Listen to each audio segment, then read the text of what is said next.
ஆபகூக்கின் புஸ்தகத்தை இன்னைக்கு எடுத்துக்கொள்ள போகிறோம். ஆபகூக்கின் புஸ்தகம் அதில் 2ஆம் அதிகாரம் முதல் வசனத்தை நம்ம சேர்ந்து வாசிப்போம். நான் என் காவலிலே தரித்து அரணிலே நிலை கொண்டிருந்து அவர் எனக்கு என்ன சொல்லுவார் என்றும் அவர் என்னை கண்டிக்கும் போது நான் என்ன உத்தரவு சொல்லுவேன் என்றும் கவனித்து பார்ப்பேன் என்ற இந்த ஆபகூக்குங்கிற தீர்க்க தரிசன புஸ்தகம் இந்த தீர்க்கதரிசி ஆண்டவரிடத்துல தன்னுடைய இருதயத்தில் இருக்கிற சந்தேகங்களை ஆண்டவர் பார்த்து கேட்கிறார். 1ஆம் அதிகாரத்துல ஆரம்பத்துல நீங்க பார்க்கும்போது கர்த்தருடைய மகிமைக்காக அவர் ரொம்ப பாரப்படுகிறார்.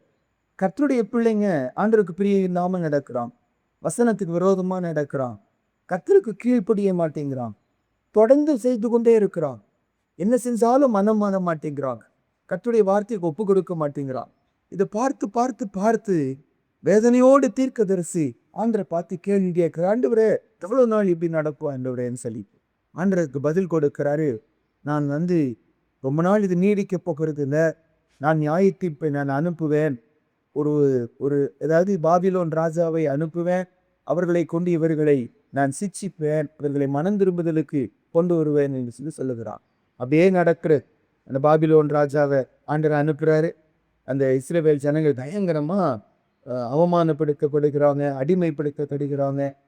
எந்த அளவுன்னு ரொம்ப மோசமா போயிட்டாங்க அவர். அப்போ இரண்டாவது மறுபடியும் இவருக்கு ஒரு கேள்வி வருகிறது, மறுபடியும் சந்தேகம் வருகிறது. ஆண்டவரே, பாபிலோன் ராஜா இஸ்ரவேல் ஜனத்தை விட மோசமான ஒரு ராஜா, அவன் இன்னும் ஒரு பெரிய பாவி, அவ்வளோ மோசமான பாவியை வச்சு உங்க ஜனங்க அந்த அளவு செய்கிறது இல்லை, அவ்வளோ மோசமான ஒரு மனிதனை பயன்படுத்தி இவர்களை நீங்க தண்டிக்கிறீங்களே, இது நியாயமா ஆண்டவரே? நீங்க அநியாயத்தை பார்க்க மாட்டீங்களே, தீமையை பார்க்க மாட்டீங்களே? அவனே அவ்வளோ மோசமா இருந்து அந்த அளவு செய்யாத ஒருவரை அவனை கொண்டு நீங்க தண்டிக்கிறீங்களே, சிச்சிக்கிறீங்களே, இது எது வரைக்கும் ஆண்டவரே ஆண்டுகிட்ட கேள்வி கேட்கிறான். அப்படி அந்த சந்தேகத்தை கேட்டுக்கொண்டு இருக்கும்போது அதுக்கு இன்னும் பதில் கிடைக்கல, அதுக்கு இன்னும் அவருக்கு ஆண்டுக்கு உத்தரவு வரவில்லை. அப்போ அந்த நேரத்தில் சொல்லப்பட்ட ஒரு வசனம் தான் இப்போ நம்ம வாசிச்ச வசனம். மறுபடியும் ஒரு ஆபகூக் 2ஆம் அதிகாரம் முதல் வசனத்தை வாசிப்போம் பாருங்க. மறுபடியும் ஒரு விஷயம் வாசிப்போம். ஆபகூக் 2:1. நான் என் காவலிலே தரித்து அரணிலே நிலை கொண்டிருந்து அவர் எனக்கு என்ன சொல்லுவார் என்றும் அவர் என்னை கண்டிக்கும் போது நான் என்ன உத்தரவு சொல்லுவேன் என்றும் கவனித்து பார்ப்பேன் என்ற. இதுல என்ன பாடத்தை நம்ம கற்றுக்கொள்ளுகிறோம்? நாம பைபிள்ல ஆண்டுடைய பிள்ளைங்க கூட ஆண்டர் எதிர்பார்க்கிற பல குணாதிசயங்களில் ஒரு முக்கியமான குணாதிசயம் என்னன்னா, அவருக்காக நம்ம என்ன செய்யணும்? காத்திருக்கணும். ஆண்டர் எதிர்பார்க்கிற ஒரு குணாதிசயம். கர்த்தருடைய பிள்ளைங்க கர்த்தருக்காக என்ன செய்யணும்? காத்திருக்கணும். சவுல்கிட்ட ஆண்டவர் சாமுவேல் தீர்க்கதரிசி மூலமா சொன்னாரு, நான் வருகிற வரைக்கும் நீ காத்திருக்கணும், அதுக்கப்புறம் பலி செலுத்திட்டு அதுக்கப்புறம் தான் யுத்தத்துக்குள்ள போகணும்னு சொல்லி சொன்னாரு. 7 நாள் டைம் கொடுத்தார். முதல் நாள், 2 நாள், 3வது நாள், 4வது நாள், 5வது நாள், 6வது நாள், 7வது நாளும் சாமுவேல் என்ன செய்யல, வரல. அவசரப்பட்டுட்டு 7வது நாளுன்னு அந்த 20 நிமிஷம் வரைக்கும் டைம் இருக்கு. ஆனா சவுல் ராஜானால காத்திருக்க முடியல. ஏன்னா பெலிஸ்தர் எதிரிகள் ரொம்ப வித்தியாசமா கொக்கரித்து கொண்டு இருக்கிறான். அவர்களை பார்த்து தன்னோடு இருந்த இராணுவம் எல்லாம் பயந்து பயந்து பயந்து வீட்டுக்கு ஓடி கொள்ளுகிறாங்க, ஒளிந்து கொள்ளுகிறாங்க. இவருக்குள்ள இந்த இராணுவம் குறைந்து கொண்டே இருக்கிறது. இன்னும் வெயிட் பண்ணா இருக்கிறவங்க எல்லாம் போயிடுவாங்க என்று சொல்லி இவரே அந்த தீர்க்கதரிசி செய்ய வேண்டிய வேலையை இவரே செய்ய ஆரம்பிக்கிறார், இவரே பலி செலுத்த ஆரம்பிக்கிறார். அந்த நேரத்துல பார்த்து யார் வந்துடுறா? சாமுவேல் தீர்க்கதரிசி வந்துடுறா. நீ காத்திருக்காம போனது நானே, ராஜ்யபாரம் உன்னை விட்டு என்ன செய்கிறது? நீங்குகிறது என்று சொல்லி உன்னை விட உத்தமனாக்கு தாவீதை கையில ஆண்டவர் ஒப்பு கொடுக்கிறான்னு சொல்லுகிறான். அப்ப அந்த இடத்துல சவுல் ராஜாவுடைய பாவம் என்ன? கர்த்தருக்காக அவரால் என்ன செய்ய முடியல? காத்திருக்க முடியல. நம்ம வாழ்க்கை நம்ம திரும்பி பார்ப்போம், நாங்க எத்தனையோ ஆசீர்வாதங்கள் இழந்து போனதற்கு காரணம் என்ன? நம்மளால வெயிட் பண்ண முடியல, நம்மளால காத்திருக்க முடியல. ஆண்டவர் கிரியை செய்வார். அவர் நேரம் நமக்கு தாமதம் போல தெரியலாம், ஆனா அவருடைய பார்வையில சரியான நேரமா இருக்கும். சரியான நேரம், ஏற்ற நேரம். பைபிள் சொல்லுது, எபிரேயர் புத்தகம் 4ஆம் அதிகாரத்துல அவர் நமக்கு அருளுகிற கிருபை ஏற்ற நேரம் சகாயம் செய்யும் கிருபை என்று சொல்லி வாசிக்கிறோம். சரியான நேரம் ஆண்டவர் கிரியை செய்வார். ஆனா நம்மனால ஆண்டுடைய டைம் டேபிளுக்கு வெயிட் பண்ண முடிகிறது இல்லை. நம்ம அவசரப்பட்டிருக்கிறோம், காத்திருக்காம போனதுனால எவ்வளோ ஆசீர்வாதத்தை நம்ம இழந்து போயிட்டோம்னு சொல்லி வாசிக்கிறோம். அப்ப இந்த ஆபகூக் தீர்க்கதரிசி மூலமா அவருடைய இந்த இந்த 3 சின்ன அதிகாரங்களில சொல்லப்பட்ட ஒரு சில வார்த்தைகள் மூலமா காத்திருப்பதை குறித்து வேதம் நமக்கு கற்றுக் கொடுக்க 5 பாடங்களை இன்னைக்கு காலையில நம்ம பார்க்க போகிறோம். பாருங்க, முதல் பாடம் என்னன்னா, இவர் சொல்லுகிறாரு, இந்த இடத்துல நான் காத்திருக்கிறேன், நான் வெயிட் பண்ணுகிறேன், நான் காவலில இருப்பது போல தரித்திருக்கிறேன். காவலில இருக்கிறதுனா கை காலெல்லாம் கட்டி போட்டது போல, ரூம கூட்டி போட்டது போல, நான் ஒன்றும் செய்ய மாட்டேன், வெளியே ஓட மாட்டேன், சுயமா அது நான் செய்ய மாட்டேன், காவலில இருக்கிறவன் போல நான் தரித்திருப்பேன். அரணில நான் வெயிட் பண்ணுவேன் அப்படின்னா என்ன அர்த்தம்? ஒரு காவலாளி மதில் மேல நின்று கொண்டு இருக்கிறான். எதிரி எங்கிருந்து வருகிறாங்க, எப்படி வர்றாங்க, எவ்வளவு பேர் வர்றாங்க, மேல நின்று கொண்டு இருக்காங்க. அதை விட்டுட்டு அப்புறம் வரக்கூடாது. விட்டுட்டு வந்தாருன்னா அந்த நேரத்துல எதிரி வருவாங்க, யாருக்கும் செய்தி தெரியாது, எதிரிகள் உள்ள நுழைஞ்சு தேவ ஜனங்கள் அழிக்கப்பட்டு போயிடுவாங்க. அப்ப இவர் சொல்லுகிறாரு, நான் காத்து கொண்டே இருக்கிறேன், நான் வெயிட் பண்ணி கொண்டே இருக்கிறேன், பதில் வரல, ஆண்டு சம்பந்தம் ஒண்ணும் வரல, ஆனாலும் நான் காத்து கொண்டே இருப்பேன். எப்போ வருவார், எப்போ வருவார், எப்போ பதில் வரும், ஒருவேளை அந்த பதில் எனக்கு அடிந்து கொள்வது போல கூட இருக்கலாம், அதனால நான் பின்வாங்கி போக மாட்டேன், நான் வெயிட் பண்ணுவேன் சொல்லுகிறான். எந்த சூழ்நிலையில இந்த காரியத்தை சொல்லுகிறாருன்னாங்க, நம்ம வசனம் வாசிப்போம் பாருங்க.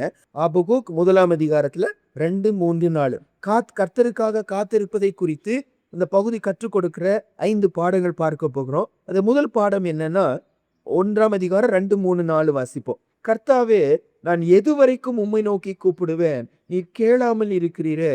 கொடுமை நிமித்தம் நான் எதுவரைக்கும் உம்மை நோக்கி கூப்பிடுவேன், நீர் ரட்சியாமல் இருக்கிறீரே. நீர் எனக்கு அக்கிரமத்தை காண்பித்து என்னை தீவினையை பார்க்க பண்ணுகிறது என்ன? கொள்ளையும் கொடுமையும் எனக்கு எதிரே நிற்கிறது, வழக்கையும் வாதையும் எழுப்புகிறவர்கள் உண்டு. ஆகையால் நியாயப்பிரமாணம் பலனற்றதாகி நியாயம் ஒருபோதும் செல்லாமல் போகிறது. துன்மார்க்கன் நீதிமானை வளைந்து கொள்ளுகிறான், ஆதலால் நியாயம் புரட்டப்படுகிறது என்று சொல்லி வாசிக்கிறார். இந்த 2 அதிகாரம் 1 வசனத்துல இவர் காத்திருக்கிறாரு. எந்த நிலைமையில காத்திருக்கிறாருன்னாங்க, முந்தினவருடைய அனுபவம் என்னன்னா, ஆண்டவர் பதில் கொடுக்கல, ஆண்டவர் ரொம்ப நாள் காத்திருக்க பண்ணினார். அவர் சொல்லுகிறாரு, எது வரைக்கும் நான் காத்திருப்பது ஆண்டவரே? உங்களுடைய நாமத்துக்கு தூஷணம் வருகிறது, உங்க பிள்ளைங்க மனம் திரும்ப மாட்டேங்கிறாங்களே, நீங்க பொறுமையாவே இருக்கிறீங்க, அடிக்கவே மாட்டீங்க, உணர்த்தவே மாட்டேங்கிறீங்க, அன்பாவே பேசி கொண்டு இருக்கிறீங்க, நாட்களை கூட்டி கொண்டே வந்து கொண்டிருக்கீங்க, எது வரைக்கும் உடைய நாமம் தூஷிக்கப்படுகிறதே என்று சொல்லி தீர்க்கதரிசி வேதனைப்படுகிறார். அவருடைய அந்த பாரம் என்ன பாருங்க. எல்லா தீர்க்கதரிசியை விட இந்த ஆபகுக்குடைய ஒரு ஏக்கம் என்னன்னா, அவர் ரொம்ப கவலைப்பட்டது தேவ ஜனங்களுக்காக கவலைப்படல, கர்த்தருக்காக கவலைப்பட்டார். ஜனங்க பாவம் செய்யும்போது உமக்கு தானே கெட்ட பேர் வருகிறது, நீங்க சும்மா இருக்கிறீங்களே, நீங்க அமைதியா இருக்கிறீங்களே, என்ன ஆண்டவரே உங்களை குறித்து ஜனங்க என்ன நினைப்பாங்க? ஆண்டுடைய மகிமை குறித்து ரொம்ப கவலைப்பட்ட ஒரு மனுஷன். அதான் இந்த 2 அதிகாரத்துல வாசிக்கும் போது, பூமி சமுத்திரத்தினால் நிரம்பியிருக்கிறது போல தேவனுடைய மகிமை அறிகிற அறிவினால் இந்த பூமி நிறைஞ்சிருக்கும், சமுத்திரம் தண்ணியினால் நிரப்பப்பட்டது போல இந்த பூமி தேவனுடைய மகிமை அறிகிற அறிவினால் நிரம்பி இருக்கும்னு சொல்லி சொல்லுகிறார். அவருடைய பாரம் என்ன? தேவனுடைய மகிமையா இருந்துச்சு. ஆனா இந்த 2 அதிகாரத்துல எந்த சூழ்நிலையில காத்து இருக்கிறாருன்னா, பழைய எக்ஸ்பீரியன்ஸ் இவருக்கு ஆசீர்வாதமா இருக்கவில்லை. ஆண்டு உடனே பதில் கொடுக்கல, இவருடைய ஏக்கத்துக்கு ஆண்டு உடனே பதில் கொடுக்கல. ரொம்ப நாள் காத்திருக்கிறார். எந்த அளவு காத்திருக்கிறாருன்னா, எது வரைக்கும் ஆண்டவரே நான் காத்திருக்கணும்னு பொறுமையே இழந்து போன நிலைமையில அந்த மாதிரி ஒரு சூழ்நிலை, பழைய அனுபவம். ஆனாலும் ஒரு சூழ்நிலை வந்தபோது நான் அவசரப்பட மாட்டேன், ஆண்டதுக்காக என்ன செய்வேன், காத்திருப்பேன் என்று சொல்லி காத்திருக்கிறார். அதே மாதிரி இந்த 5வது வசனத்துல கூட பாருங்க. 5வது வசனத்துல, நீங்கள் புறஜாதிகளை நோக்கி பார்த்து ஆச்சரியப்பட்டு பிரமியுங்கள், விவரிக்கப்பட்டாலும் நீங்கள் விசுவாசியாத ஒரு கிரியையை உங்கள் நாட்களில் நடப்பிப்பேன். இதுக்கு முன்னால ஒரு தடவை ஆண்டட்டு பாரமா கேள்வி கேட்டிருக்கிறார்.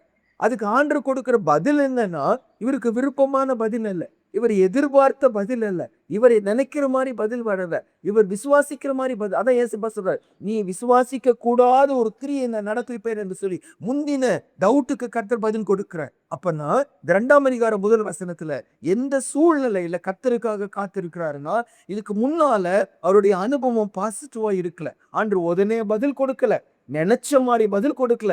ஆனாலும் இந்த சூழ்நிலை வந்த போது கர்த்தருக்காக என்ன செய்கிறார், காத்திருக்கிறார். நீங்க புரிந்து கொள்றீங்கன்னு சொல்லி தெரியல. எனக்கு முந்தின அனுபவம் ஆசீர்வாதமா இருந்துச்சுன்னா அதை பேஸ் பண்ணி இப்போ நம்ம காத்திருப்போம். முந்தின அனுபவம் ஆசீர்வாதமா இருக்கவில்லை, ஆண்டு உடனே பதில் கொடுக்கல, கொடுத்த பதில் கூட தனக்கு இஷ்டமானதுபடி இருக்கல, தான் நம்பத்தக்கதா இருக்கவில்லை. ஆனாலும் இந்த சூழ்நிலை வந்த போது பழைய வாழ்க்கையெல்லாம் நினைச்சு சோர்ந்து போகாம நான் கர்த்தருக்காக பொறுமையாய் காத்திருப்பேன் என்று ஆண்டருக்காக காத்திருந்தேன். இன்னைக்கு நம்ம யோசிச்சு பார்ப்போம், நம்ம லைஃப்ல கூட நிறைய தடவை நம்ம காத்திருக்க முடியாம போறதுக்கு காரணம் என்ன? முந்தின அனுபவங்கள் ஆசீர்வாதமா எனக்கு இருக்கவில்லை. ஆண்டுக்காக காத்திருந்த எனக்கு உபயோகமா இருக்கவில்லை. நான் எதிர்பார்த்ததை கர்த்தர் செய்யவில்லை. உடனே அவர் செய்யவில்லை. ரொம்ப தாமதம் பண்ணினார். இப்ப ஏன் நான் காத்திருக்கணும்? அன்றைக்கே செய்யாதவர் இன்றைக்கும் செய்ய மாட்டார் என்று பல நேரம் பழைய அனுபவங்கள் ஆண்டுக்காக காத்திருக்க முடியாம பண்ணி விடுகிறது. ஆனா ஆபகுக்குடைய ஒப்பற்ற நிலைமை என்ன?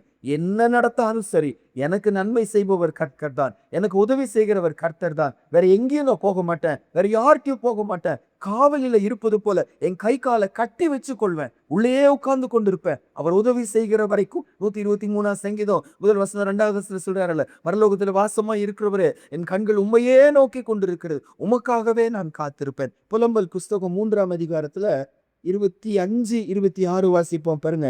தமக்கு காத்திருக்கிறவர்களுக்கும் தம்மை தேடுகிற ஆத்துமாவுக்கும் கர்த்தர் நல்லவர்.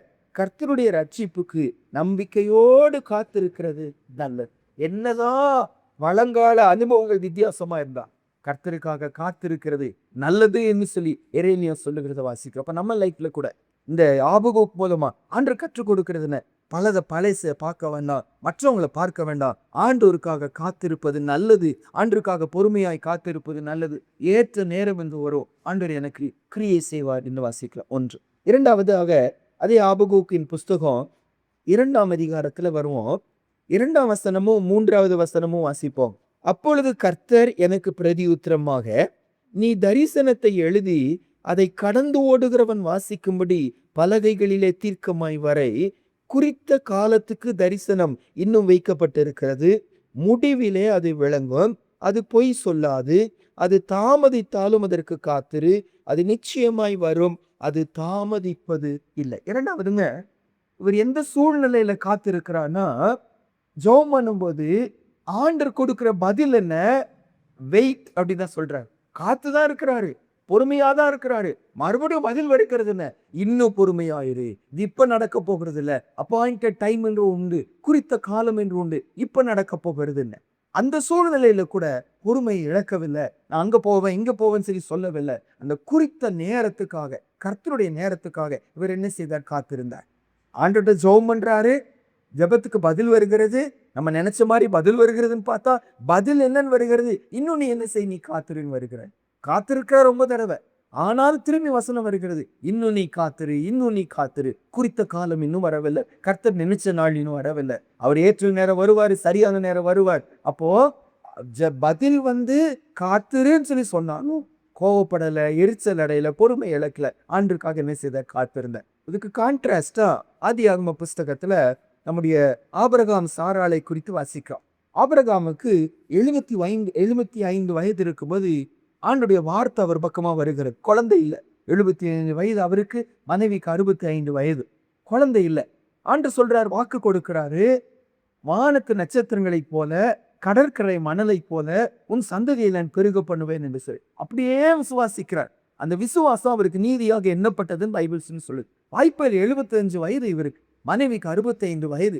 இத்தனை வருஷம் குழந்தை கொடுக்காத கடவுள் இப்ப கொடுக்க போறாரா என்று சந்தேகப்படல. கர்த்தரை விசுவாசிச்சான். நாட்கள் செல்கிறது. 1 வருஷம், 2 வருஷம், 3 வருஷம், 10 வருஷம் ஆயிடுச்சு. இவருக்கு 85 வயசு ஆயிடுச்சு. மனைவிக்கு 75 வயது ஆயிடுச்சு. ஆண்டு பதில் கொடுக்கவேன். இவரால் என்ன செய்ய முடியல. அவரோட கேட்கும் போதெல்லாம் கர்த்தர் சொல்லியிருப்பாரு, வெயிட். ஆபகுக் சொன்னது போல பொறுமையாய் காத்திரு, குறித்த நேரம் என்று உண்டு. ஆபகுக் கடைசி வரைக்கும் காத்திருந்தார். ஆனா ஆபிரகாம்னால என்ன செய்ய முடியல? காத்திருக்க முடியவில்லை. அவசரப்படுகிறாரு. மனைவி சொல்லை கேட்கிறாரு. மனைவி சொல்லுகிறாங்க, ஏசப்பா தந்தனை கொடுப்பேன் என்று சொன்னாரு, என்ன குறித்து சொல்லல, உங்களுக்கு தானே சொன்னாரு என்று சொல்லி ஒருவேளை சொல்லி ஆகாரை மனைவியா கொடுக்குறாங்க. ஆகார் மூலமா ஒரு குழந்தை பிறக்கிறது. இஸ்மவேல் என்ற குழந்தை பிறக்கிறது. அது கர்த்தருடைய சித்தம் இல்ல. கர்த்தர் குறிச்ச வாக்கு தத்துவத்தின் குழந்தை அது இல்ல. அது மாம்சத்துல பிறந்த குழந்தை. அவர்கள் அவசரப்பட்டாங்க. காத்திருக்க முடியாம போச்சு. ஆபிரகாம் என்கிற முற்பிதா காத்திருக்காம போயிட்டாரு. ஆனா ஆபகுக்கோ இதெல்லாம் தெரிஞ்சிருந்தோம். கர்த்தருடைய வார்த்தை வந்த போது அவர் சொல்லுகிற வரைக்கும் பொறுமையாய் காத்திருந்த மனுஷனா இருந்தார். எனக்கு உங்களுக்கும் இரண்டாவது இதுல கற்றுக்கொள்ளுகிற பாடம் என்ன? யார் காத்திருக்காம போனாலும் சரி, ஆபிரகாம்கள் என்று நம்ம சபையில இருக்கலாம். ஆபிரகாமுகை போல இருக்க ஒரு சில ஊழியக்காரங்க, சாராளை போல இருக்க ஒரு சில உயர்ந்த ஜனங்க நம்ம சபைகளில் இருக்கலாம். அவர்கள் காத்திருக்காம போயிட்டாங்க. அவர்கள் மாம்ச வழியில போயிட்டாங்க. அதுக்காக நீங்க போயிடாதீங்க. கர்த்தருக்காக பொறுமையாய் காத்திருக்கிறது நல்லது. வசனம் சொல்லுது, அவருக்கு காத்திருக்கிறவர்களுக்கு அவர் உண்டு பண்ணி வைத்திருக்கிற நன்மை பெரிதாய் இருக்கிறதா. அது எங்க வாசிப்பீங்கன்னா, ஏசாயா 64 அதிகாரம் 4வது வசனம் பாருங்க. ஆபிரகாம் சாராளை குறித்து ஆதியாகமம் 16ஆம் அதிகாரத்துல வாசிக்கிறோம். சரி, ஏசாயா 64ஆம் அதிகாரம் 4வது வசனத்துல வாசிப்போமா?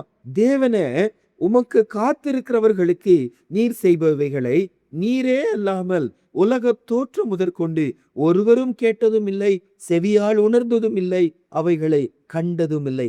ஆண்டவருக்காக ஒரு மனுஷன் காத்திருக்கும் போது ஆண்டவர் பெரிய காரியங்களை செய்ய ரெடியா இருக்கிறார். கண் கண்டதில்ல, காது கேட்டதில்ல, இருதயத்துல உணர்ந்ததில்ல, அப்படி மேன்மையான காரியங்களை கர்த்தர் வைத்திருக்கிறார். ஆனா ஒன்னொன்னு என்கிட்ட எதிர்பார்க்கிறாரு. அவர் கிரியை செய்கிற வரைக்கும், அவர் குறித்த காலம் வரைக்கும் என் காவலில் இருக்கிறது கூட என்னை கட்டி போட்டு நான் செய்ய மாட்டேன், நான் போக மாட்டேன், நான் பார்க்க மாட்டேன் என்று சொல்லி பொறுமையாய் காத்து இருக்கிறவர்கள் ஆண்டு எதிர்பார்க்கிறார். ஆபகுக் நமக்கு ஒரு பெரிய எடுத்துக்காட்டாய் ஆண்டு வைக்கிறார். பழைய அனுபவம் ஆசீர்வாதமா இருக்கவில்லை, ஆனாலும் என்ன செய்தார்? காத்திருந்தாருன்னு வாசிக்கும். காத்திருக்கும் போது செய்தி வருகிறது, இதெல்லாம் பத்தாது, இன்னும் காத்திருன்னு சொல்லி சொல்லுகிறாங்க. முன்னால எடுத்துக்காட்டுகள் ஆபிரகாம்கள் இருக்கிறாங்க, காத்திருக்காம போயிட்டாங்க. என்ன நடந்தாலும் சரி, ஆண்டவருக்காக பொறுமையாய் காத்திருந்தேன் என்று 2வது ஆபகுக் காத்திருந்தாருன்னு வாசிக்கும். 3வது காத்திருத்தலை குறித்து லைஃப்ல கற்றுக்கொள்கிற அடுத்த பாடம் என்ன?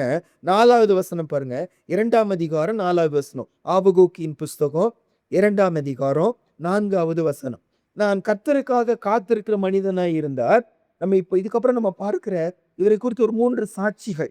இந்த மாதிரி சாட்சி என்னுடைய சாட்சியா இருக்கும். 2ஆம் அதிகாரம் 4வது வசனம். இதோ அகங்காரியா இருக்கிறானே, அவனுடைய ஆத்துமா அவனுக்குள் செம்மையானதல்ல, தன் விசுவாசத்தினாலே நீதிமா பிழைத்தான். 3வது சத்தியம். இதுல காத்திருத்தலை குறித்து நம்ம கற்றுக்கொள்கிற பாடம் என்ன?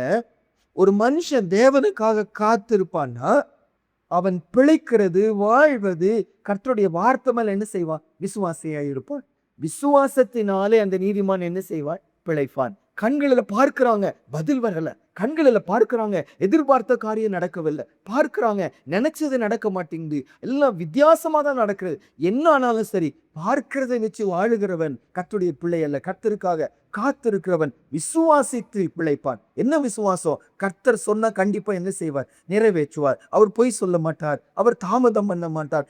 ஏற்ற நேரம் வருவார், என்னை தேடி வருவார், எனக்கு பதில் கொடுப்பார், என் காரியங்களை மாற்றுவார். அவருக்காக காத்திருக்கிற மனுஷன் விசுவாசத்தினாலே பிழைப்பான் என்று கொரிந்தியர் 5ஆம் அதிகாரம் 6வது வசனத்துல பவுல் அப்போஸ்தலன் தன்னுடைய சாட்சியை சொல்லுகிறார். தானும் தன்னுடைய ஊழியர்களும் தங்க விசுவாசிகளும் அவங்க சாட்சி என்ன? 2 கொரிந்தியர் 5ஆம் அதிகாரம் 6வது வசனம். 2 வாசிப்போ. நாம் தரிசித்து நடவாமல் விசுவாசித்து நடக்கும். நாங்க யாரு? பார்க்கிறத வச்சு வாழ்க்கை வாழுகிறவர்கள். அத நாங்க காணாதத காணாதது என்ன? கர்த்தர் வாக்கு கொடுத்திருக்கிறாங்க. அவர் சொல்றாரு, நீ விசுவாசித்தா நீயும் உன் வீட்டாரும் ரட்சிக்கப்படுவீர்கள் என்று சொல்லி சொல்லுகிறாங்க. எனக்காக நீ பொறுமையாய் காத்திரு, ஏற்ற நேரம் நான் சகாயம் செய்ய கிருபையை அனுப்புவேன். அந்த வார்த்தை மேல விசுவாசம் வச்சு விசுவாசத்தினாலே பிழைக்கிறவர்களா இருப்போம். நம்ம இன்னைக்கு எப்படி இருக்கிறோம்? வாழ்க்கை ஆராய்ந்து பார்ப்போம்.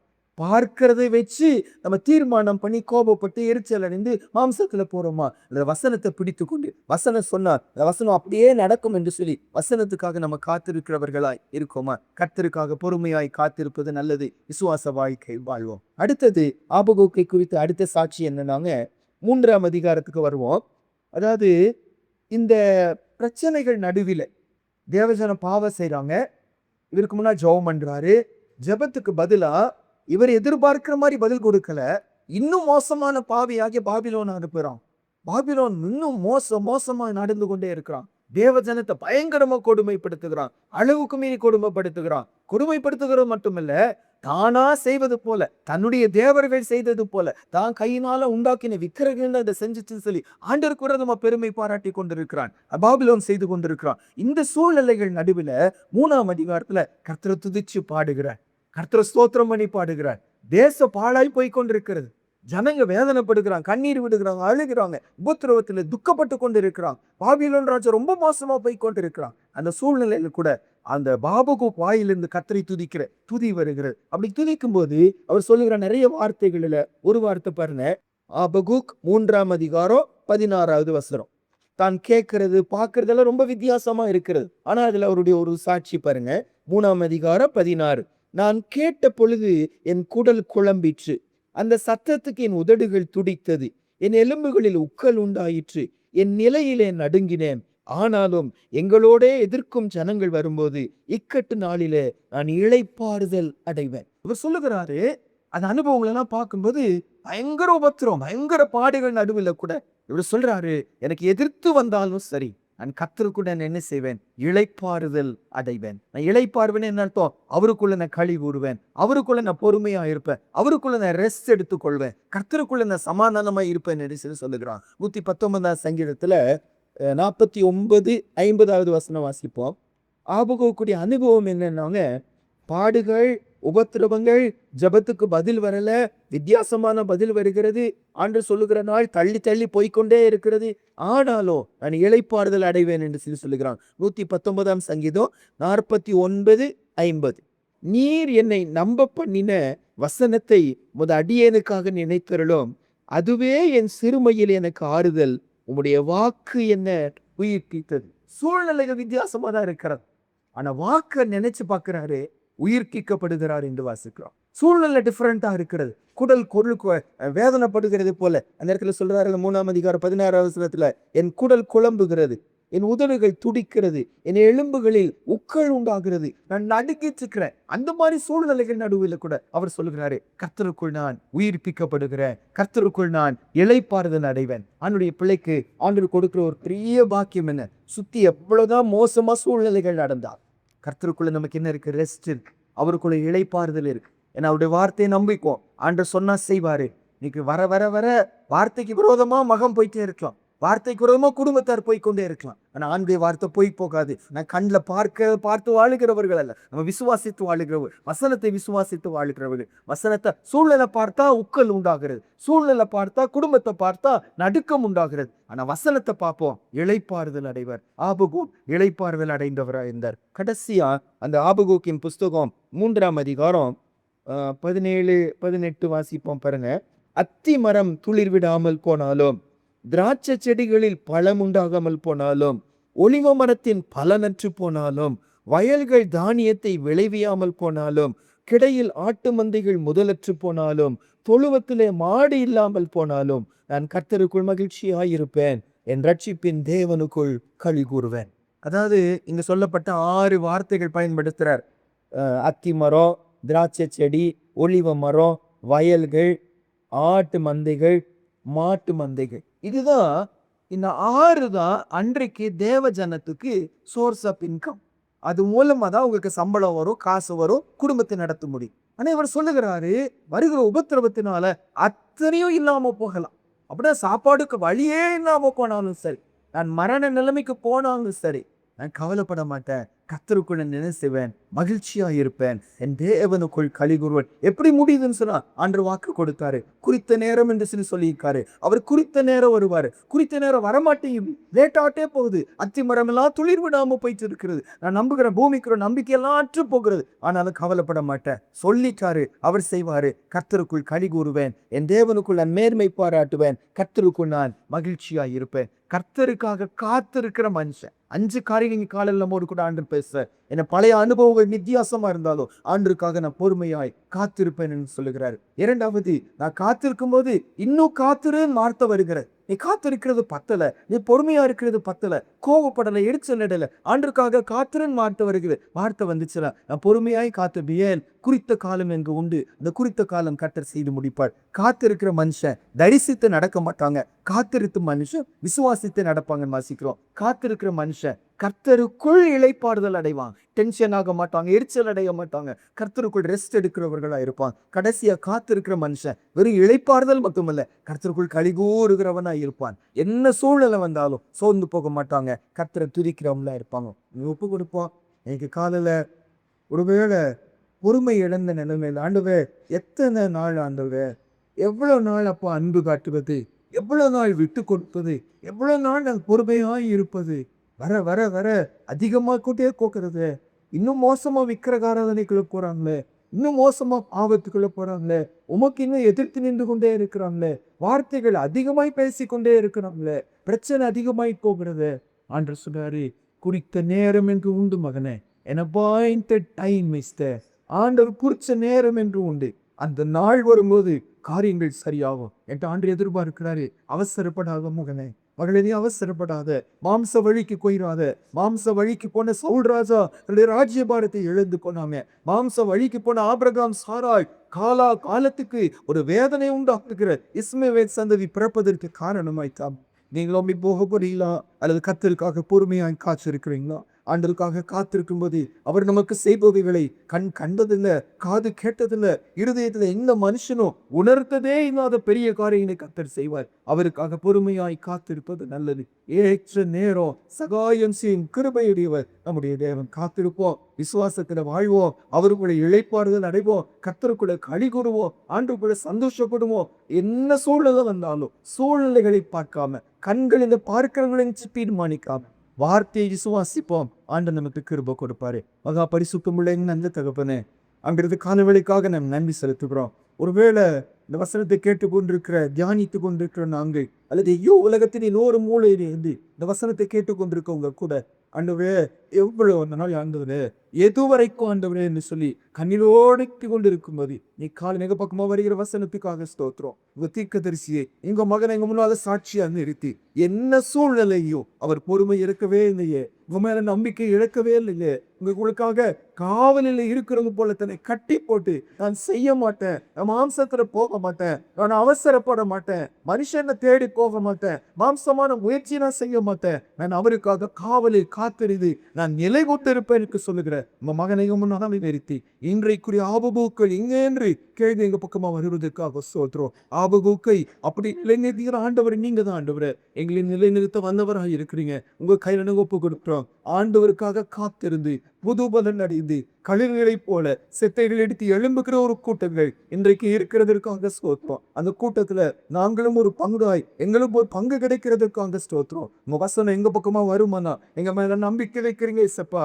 நாங்க பொறுமை இழக்கிறவர்களா இருந்தா இந்த வார்த்தை எங்களுக்கு வந்திருக்காதப்பா. நாங்க பொறுமையா இருப்போம் எங்க மேல நம்பிக்கை வச்சு உமக்காக காத்திருப்போம் நம்பிக்கை வச்சு நீங்க கிரியை செய்கிற வரைக்கும் நாங்க அமைதியா இருப்போம் என்று நம்பிக்கை வச்சு எங்க பக்கமா வார்த்தை அனுப்பியதற்காக ஸ்தோத்திரம். பழிக்கு பழி வாங்க விடாதீங்க, அவசரப்பட்டு பேச விடாதீங்க, அவசரப்பட்டு முடிவெடுக்க விடாதீங்க. இவ்வளவு நாள் கர்த்தருக்காக காத்திருந்து இந்த கடைசி நிமிஷம் இல்ல சவுல் செய்தது போல மாம்ச வழியில போக விடாதீங்க இசப்பா. ஆண்டருக்காக பொறுமையாய் காத்திருந்து வாக்குத்தத்தம் பண்ணப்பட்டதை சோதரித்துக் கொள்ள ஆண்டவருக்கு கிருபை கொடுங்கன்னு செபிக்கிறோம். துதி கன மகிமை உமக்கு செலுத்துகிறோம். இயேசுவின் மூலம் செபிக்கிறோம் நல்ல பிதாவே. ஆமென்.